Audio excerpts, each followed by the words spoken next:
না সে বোঝে না বাংলা ভাষায় সম্প্রচারিত একটি জনপ্রিয় টিভি ধারাবাহিক।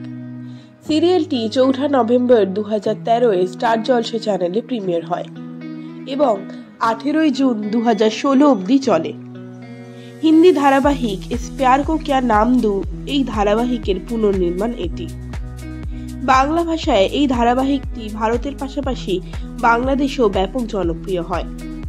বোঝে না সে বোঝে না টেলিভিশন প্রিমিয়ারের দিন সিরিয়ালটি সবচেয়ে বেশি দেখা টেলিভিশন সিরিয়াল হিসেবে স্থান পেয়েছে। 28 মার্চ 2020 থেকে স্টার জলসায় জলসা ক্লাসিক নামক ব্লকে এটি আবারও সম্প্রচারিত হচ্ছে। সিরিয়ালটি পরিচালনা করেছেন স্নেহাশিস জানা। অরণ্য সিংহ রায়ের চরিত্রে যশ দাশগুপ্ত, পাখি ঘোষ দস্তিদারের চরিত্রে মধুমিতা সরকার, কৃষ্ণেন্দু সেনগুপ্তের চরিত্রে কৌশিক রায়, পামেলা বোসের ভূমিকায় মোনালিসা পাল, অর্ণবের বাবার চরিত্রে সুদীপ মুখার্জি, শরৎ ঘোষ দস্তিদারের ভূমিকায় কুশল চক্রবর্তী, পীয়ূষ সিংহ রায়ের চরিত্রে তানিয়া কর, অর্ক সিংহ রায়ের চরিত্রে অভিষেক বসু, পরমজিৎ সিংহ রায়ের চরিত্রে ময়না মুখার্জি, হরিহরণ সিংহ ওরফে হ্যারির চরিত্রে জন ভট্টাচার্য, সিধু মিত্রের চরিত্রে মনোজ ওঝা, গৌরী সিংয়ের চরিত্রে অলিভিয়া সরকার, বিজলির ভূমিকায় উজানি দাশগুপ্ত, সুরিলি বাইয়ের চরিত্রে রীতা দত্ত চক্রবর্তী, কণিকা সিংহ রায়ের চরিত্রে ইন্দ্রাণী বসু, রাজ মজুমদারের চরিত্রে সম্রাট মুখার্জি, অর্ণবের ভূমিকায় রিজু বিশ্বাস, অনন্যা সিংহ রায় সেনগুপ্তের চরিত্রে দেববর্ণা চক্রবর্তী, রানীবালা সিংহ রায়ের চরিত্রে অনুরাধা রায়, অর্ণবের মায়ের ভূমিকায় দোলন রায় এবং সুমিত ঘোষ দস্তিদারের চরিত্রে ভূমিকায় রেশমি সেন অভিনয় করেছেন। পাখি একটি সরল হাসিখুশি দুষ্টু মিষ্টি মেয়ে। সে তার পরিবারকে খুবই ভালোবাসে। অপরদিকে অরণ্য সিংহ রায় একজন ব্যবসায়ী যে ভালোবাসায় বিশ্বাস করে না, তবে সে তার দিদি অনুকে খুব ভালোবাসে।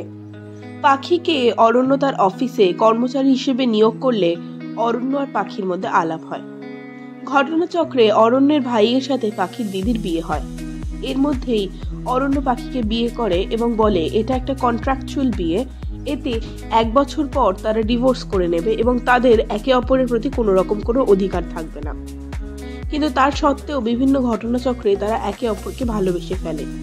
পরে তাদের মধ্যে সমস্যার সৃষ্টি করার চেষ্টা করে অনুদির বর কৃষ্ণেন্দু ও অরণ্যের পুরনো বান্ধবী পামেলা। কারণ কৃষ্ণেন্দু পাখিকে আর পামেলা অরণ্যকে পছন্দ করে। তবে পাখি আর অরণ্য সব বাধা পেরিয়ে একে অপরের সাথে ওতপ্রোতভাবে জড়িয়ে পড়ে। তারা পুনর্বিবাহের সিদ্ধান্ত নেয়, কিন্তু বিয়ের সময় অরণ্যর গায়ে গুলি লাগে এবং সে মারা যায়। 6 মাস পর অরণ্যকে হারিয়ে পাখি মানসিক ভারসাম্য হারায়। তাকে চিকিৎসার জন্য উদয়গড় নিয়ে যাওয়া হয়। সেখানে সে তার অরণ্যের মতো দেখতে একজনকে খুঁজে পায়, যে নিজেকে রাধে বলে পরিচয় দেয়। কিন্তু পরে প্রমাণ হয় রাধেই অরণ্য, আর কৃষ্ণেন্দু যে তাকে মারার পরিকল্পনা করেছে তা সবার সামনে প্রমাণ করার জন্যই এই পরিচয় প্রকাশ করে।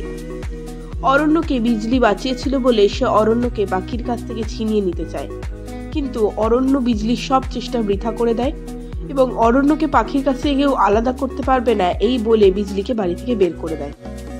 এরপর রাজ নামে নতুন একজন তাদের মধ্যে সমস্যা শুরু করে। আসলে সে অরণ্যেরই সৎ ভাই। সে অরণ্যর মাকে আর পাখিকে লুকিয়ে রেখেছিল, কারণ সে মনে করত অরণ্যের জন্যই তার বাবার অবৈধ সন্তান বলে পরিচিতি পায়। কিন্তু পরে সে তার ভুল বুঝতে পারে যে এতে অরণ্যের মা বা অরণ্যের কোনো দোষ নেই, তাই সে পাখিকে অরণ্যের মাকে অরণ্যের কাছে ফিরিয়ে দেয়। নিচে ডেসক্রিপশন বক্সে আমাদের ওয়েবসাইট netv4u এ গিয়ে সিরিয়ালের লিখিত রিভিউ পড়তে পারেন। এই সিরিয়ালের গল্প আপনাদের কেমন লাগলো তা কমেন্টে জানান।